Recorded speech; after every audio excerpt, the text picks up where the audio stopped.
राम जी। बिलाल अजहरकयानी साहब, सबसे पहले आपकी जानिब, चूँकि बजट आज वफाकी हुकूमत पेश कर चुकी है, और ये बताएं कि आम आदमी के लिए हुकूमत ने कितना रिलीफ दिया है आपकी नज़र में ख़ास तौर पर, और ये जो 37,000 रुपये हैं बेसिक सैलरी, एक घर का बजट क्या इसमें बन सकता है? और अगर बन सकता है तो ज़रा प्लीज़ हमें बताएं किस तरह से बजट मैनेज होगा। जी, बिस्मिल्लाहिर्रहमानिर्रहीम। Thank you for having me on the show. देखिए, सबसे पहले तो ये जो बजट है ये दो प्रायोरिटीज़ को बैलेंस कर रहा है।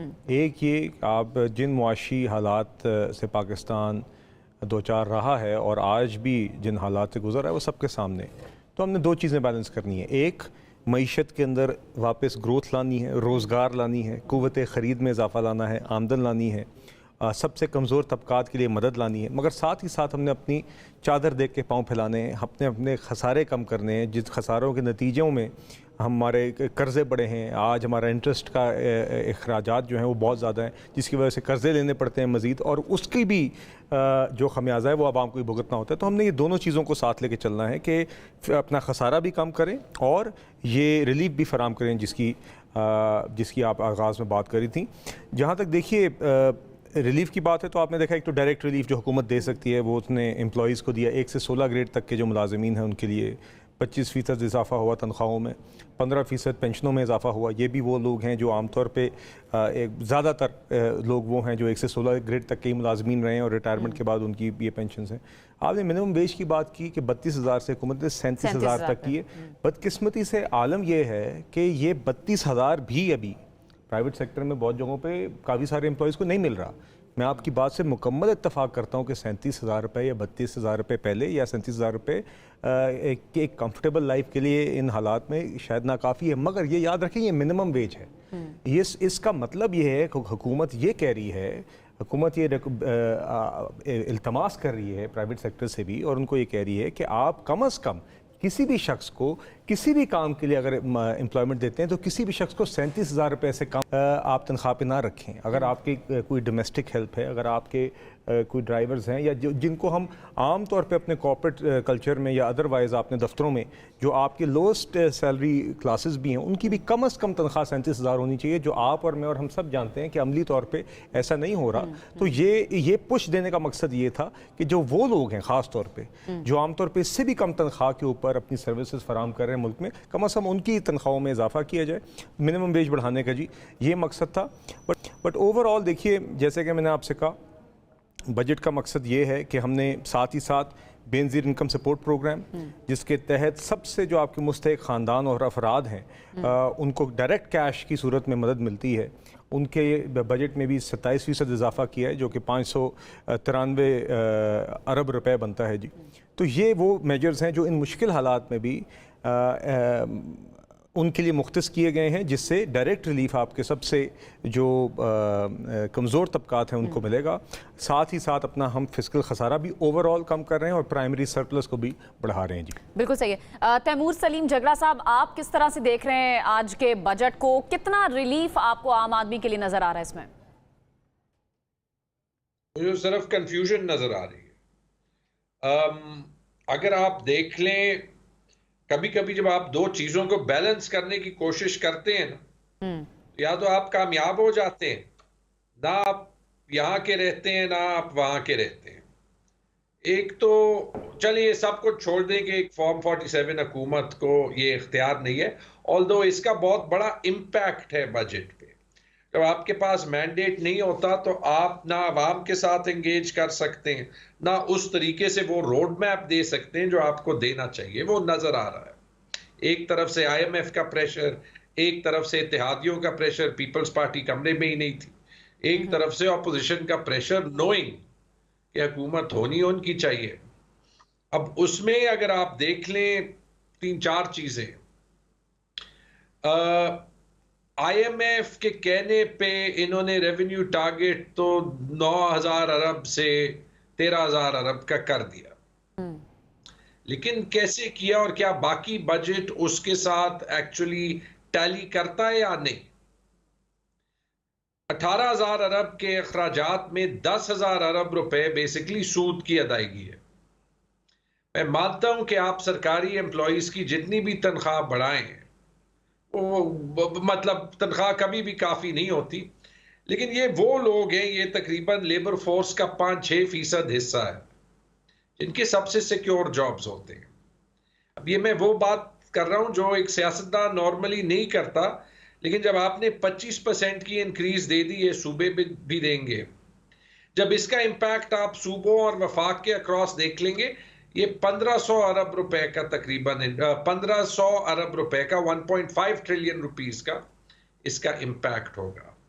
पहली चीज IMF ये हिट करेगा, क्योंकि मैं गारंटी करता हूं कि बिलाल साहब की कंपनी होती, किसी की भी प्राइवेट एंटरप्राइज होती, वो ऐसे हालात में 25% के इंक्रीजेस अपने पैसों के साथ नहीं देते। तो वो इसका मतलब क्या कि जो 30 जून को जो बजट होगा वो नहीं होगा जो आज होगा। ऑलरेडी इन्होंने स्लैब्स एडजस्ट किए कि जो छोटा सा तनख्वाहदार तबका है उनके टैक्स रेट ज्यादा हो। ये लिख लें, ये 30 जून तक और भी ज्यादा होंगे। अच्छा, ये ऐसा होने जा रहा है। मैं फिर आपकी तरफ आती हूँ, कह रहे हैं 30 जून तक ये सेम नहीं रहेगा, फिर टैक्स और भी ज्यादा होंगे। नहीं, देखिए ये जो टारगेट है, टारगेट तो ये जी कुछ कह रहे हैं तैमूर साहब? मैं सिर्फ ये कह रहा था कि 2022 में ऐसे हुआ है। सॉरी, बैक टू बिलाल साहब। जी एक तो जी सॉरी, आई थिंक थोड़ी सी ऑडियो यहाँ पे अनक्लियर है, मगर आपने वजाहत कर दी।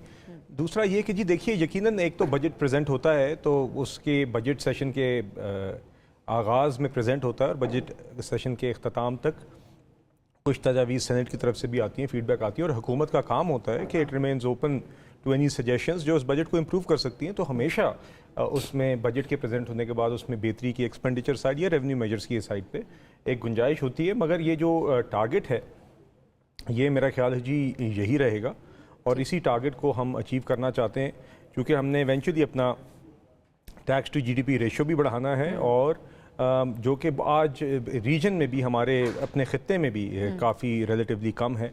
तो हमें ये आहिस्ता आहिस्ता बढ़ाएंगे। जब तक हम अपनी ये रेवेन्यू को या आमदन कमाने की कैपेसिटी नहीं बढ़ाएंगे तो हमारे जो अखराजात हैं, चाहे वो सूबों के हों चाहे वो वफाक के हों, वो हम नहीं पूरे कर सकेंगे।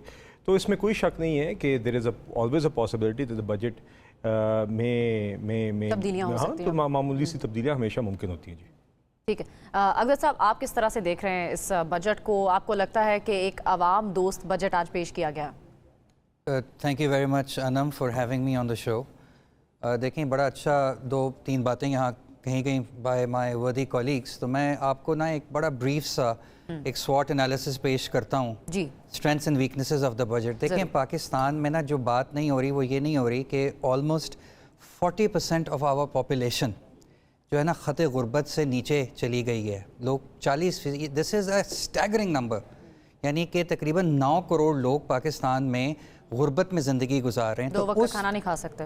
उस तनाज़ुर में अगर मैं आपको बजट की 2-3 चीज़ें बताऊं जो मुझे अच्छी लगी।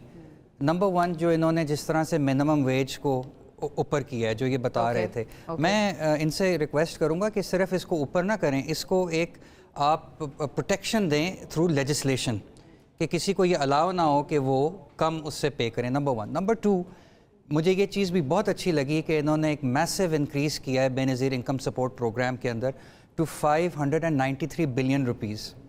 ये बहुत अच्छी चीज़ है, लेकिन मैं साथ में ये भी क्वेश्चन करना चाहता हूँ कि मैंने देखा है कि ये जो हमारा प्रोग्राम है, सोशल सेफ्टी प्रोग्राम, इसमें मैसिव इंक्रीजेज़ आ रहे हैं। कुछ साल पहले ये कोई 150 अरब रुपए का होता था, 200 अरब रुपए का होता था, ये ऑलमोस्ट 600 अरब के ऊपर पहुंच गया। तो इसको रैशनलाइज करने की ज़रूरत है, मीनिंग टू से कि किसी ऐसे इंसान को या किसी ऐसे पर्सन को ये नहीं मिलना चाहिए जो डिज़र्विंग ना हो।